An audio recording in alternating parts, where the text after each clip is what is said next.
Hey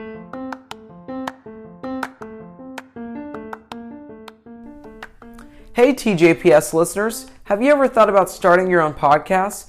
When I was trying to get this podcast off the ground, I had lots of questions. How do I record an episode? How do I get my show into all of the apps people like to listen to? How do I make money from my podcast? The answer to every one of these questions is really simple. Anchor. Anchor is a one-stop shop for recording, hosting, and distributing your podcast. Best of all, it's 100% free and ridiculously easy to use. And now Anchor can match you with great sponsors who want to advertise your podcast. That means you can get paid right away to do your podcast. In fact, that's what I'm doing right now by reading this ad. So if you've always wanted to start a podcast and make money doing it, go to anchor.fm/start. To join me in the diverse community of podcasters already using Anchor. Once again, that is anchor.fm/start. I can't wait to hear your podcasts on Anchor.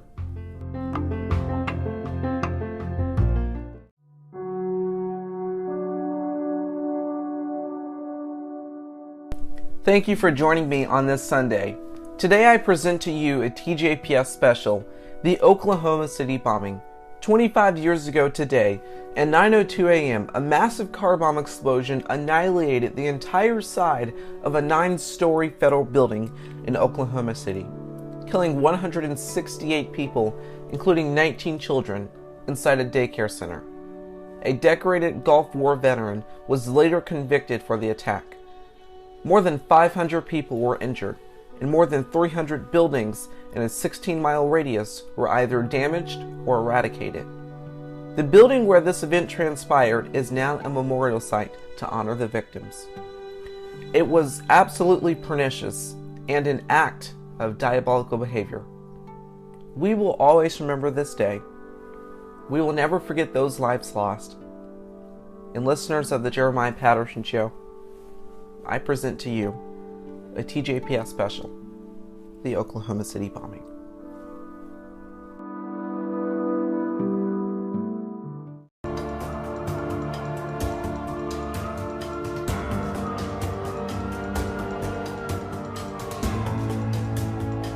And I remember saying, God, I don't want to die today, and I don't want to die in this building. If it's all right with you, I'd like to die later. Felt like an earthquake. Something actually shook our television station. That's 5 miles away. In those first frantic minutes, no one was quite sure what had caused the explosion. Initially, we thought it might have been a gas explosion because we had to evacuate the office 2 or 3 weeks earlier because there was a gas leak downtown. I thought that a war had started. I thought that Oklahoma City had been bombed, that we had been attacked by another country. I thought that the explosion was an atomic blast from Tinker Air Force Base. I was trying to make sense out of it. I did not think it was a bomb. It was an act of cowardice, and it was evil. The United States will not tolerate it, and I will not allow the people of this country to be intimidated by evil cowards.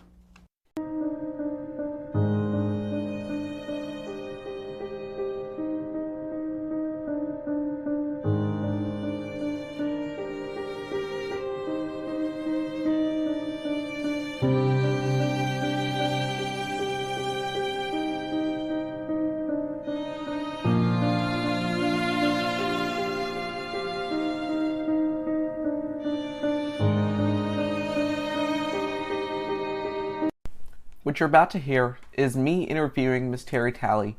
She's an Oklahoma City bombing survivor, and she survived that pernicious day. Here's the interview.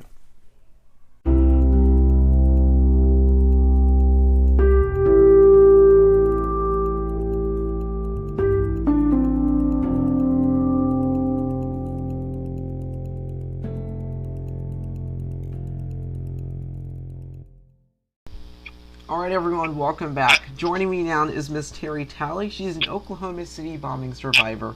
Miss Talley, thank you for joining me. Yeah, my pleasure. Could you please take us back to that day? Sure. I mean, honestly, this morning I watched a video, and it does bring memories back for sure. And most of the people in this video, they died in the bombing, and so I don't know, just the week of and seeing that, you do go back to that day. But for me, that day was catch-up time. I had been called to jury duty, and I was trying to play catch-up at work, and I was covering somebody else's desk, so it was a really, really busy morning for me. It was before we opened the doors, really, all that from 8 to 9 before we opened the doors. I don't even know if at 9:02 we had opened the doors. 9:01 that we had even opened the door. So, that morning went by quickly, of anybody that was in a, busy time at work. It goes by really, really quickly. And we were located on the 3rd floor of the Murrah building. Mm-hmm. I had left my office, and I had went to the desk that I was covering. I had talked to a couple of my coworkers. Both of them didn't make it that day. Talked to them, and then I went to the desk that I was covering, and I sat down, and it was just a matter of minutes before the bomb blast happened. How long did it take you to process what had happened? A long time, because that moment I fell from the 3rd floor to, there really wasn't a basement of that building, but for lack of better terms, I'll say basement, because you could see the cars in our parking garage, which is in the basement from where I was located when they found me. I, at that time, thought I was in a car accident. What had happened to me happened so fast. It was almost like a vacuum would just suck you down. You don't realize what's happening at all. I'd never heard the bomb blast. I just had kind of, for lack of better terms again, just woke up, and you think, this is a dream, this can't be happening, I'll just go to sleep and everything will be okay. And of course, when you realize that it's not, then you just kind of go back and forth between, I'll die, I'm going to die, and no, you're not going to die. I have 2 children, and at that time I didn't know what had happened to me. So I would think of my kids, and I would just go back and forth for a while until someone found me. Were your children, how old were they at the time of the attack? My daughter had just had her 4th birthday on the 16th, so just a couple days before that, we had her birthday. And then my son at that time was 6 years old, so pretty young. How did you tell your children about the attack? I didn't at that time because I was so injured. My parents and my husband at that time's parents would tell the kids about what happened. They kind of protected them at first so they could go on with a normal life for a while, because that's hard for any 4 and 6-year-old to comprehend. Yeah. Yeah. So it would be a long, long time before they really would understand any of it. It was really hard on them. What were you feeling after the bombing? After the bombing, basically, when they had rescued me, I was taken to a hospital, and I spent 7 days in the hospital. And then after leaving the hospital, I would go stay with my parents to help take care of me because I was so injured. So it's hard, again, even as an adult. It's hard for the kids, but it's hard as an adult to comprehend all these people are gone. They're gone. We lost 18 of 33 employees. 5 of them weren't there that day. So for the most part, most of us died that day. To say that, those 2 people that I had talked to before I sat down, never coming back, that's hard for an adult to comprehend. Yeah. So I went to counseling. I went to 2 different kind of counselors to be able to come to grips with what had happened and what had happened to me. Because I had recently reread an interview that I gave back then, and it basically said I would cry by myself. And it's a survivor's guilt for sure, because if you didn't die at that moment, you almost felt like you didn't have the right to really feel bad, or survivor's guilt is huge. So to be able to deal with that, I had to go to counseling for sure. It was not a good time. Not a good time in my life for sure. So I had physical wounds, mental wounds. You just, again, you can't imagine something that horrific happening to you and it being real life. This year the coronavirus is taking place, so will there be a virtual ceremony to honor the lives of those lost? Yes. Okay. They've already done the filming. They had the readers come in one at a time and read the names of, if they had the first floor, second floor, third floor, what floor they had them come in one at a time to read the names. And so they've already done that pre-ceremony. And so some of it will be from that, and then some of it will be, real stream that day. They've asked for us not to come down there. It's just too much to deal with when we're not even supposed to be close to each other, So I think all the news outlets are going to be showing it, so that's different.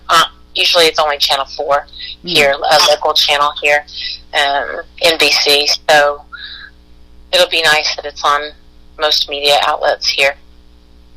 In doing my research, I found that your best friend, Karen Shepard, she died in the attack. How did you find out, and how did it make you feel? She was the last person I ever looked at that day. So, there was 2 that I talked about. One was Sonia Sanders, and then the other was Karen Shepard. She was my best friend at that time. We went to the same high school. We dated the same guy. Had children the same age, so we got along really, really well. And we went to lunch together all the time. And I had her as a friend, and I had another friend who wasn't there that day. And mentally, she was gone forever, really. And so I felt like I had nobody. I felt like I had nobody left, really. I just, I couldn't imagine without her, because we just did everything together. And then, again, it's hard to grasp that somebody's never coming back. Yeah. Yeah. It has been 25 years since the attack. What do you like to do if you're having a bad day? Gosh, I know, and this coronavirus, it kind of ruined all of that. Typically, there are a few of us still left, and if we're having a bad day, we can go talk to the other person. And with all that's going on, it's just I don't want to say it's impossible, because, we can FaceTime each other or something like that, and I might still do that today. Today is just, I don't know, I watched this video of these people, and I wanted to see it very much. I wanted to see this video, and it was made 6 months before the bombing, and I'm not in it, but a lot of the people that are didn't make it. And so, and to see some place that you worked at, and it was gone in a second. How has this bombing changed your life? I think I'm a better person. I mean, I really do try to live my life right, and I really do try to give back. And there's things that I want to do. I'd like to retire early, and I've talked about going to work for FEMA, so we'll see if that comes to fruition. Who knows what's going to happen after all this, but it'd be nice to be a reservist with FEMA and kind of give back to people that are in a horrible place. And do still try to do, teach financial literacy or just anything that I want to help people. And so I think that's stemmed from all of that. So I think it made me a better person. It made me live my life. You don't know from day to day. Nothing's guaranteed in this world, and kiss your loved one goodnight even if you're mad at, and get up every day and make the most of it. Really. Yeah. On the day of the attack, were you feeling happy? I was just feeling really stressed because I was so far behind that I had to get caught up, so there weren't any, sad or happy I would say there was happiness because my daughter's birthday had just been prior to that. But I had never been called, I was called to jury duty, and I had never done that before, so I was really nervous about that, to get into the right place. I'd never done anything like that. How long did it take for the rescue workers to find you? It took them, it was about, because I was trapped for a little over 2 hours. And so by the time they got me out, it was like 2 hours, 15 minutes, 2 hours, 20 minutes, something like that. They would have found me before that, obviously, but I'm not sure exactly right when they did. Right when they found me. I'm not sure, but it would have been prior to that, though. Could you move, or were you just sort of like stuck? No, I was stuck. I couldn't move at all. I was trapped in granite and concrete, and I couldn't move. I couldn't push. I couldn't hardly breathe. It was suffocating me. My rescuers actually got me out during the bomb scare. That's how I know the timing so well of it. And when they pulled me out, I was blue.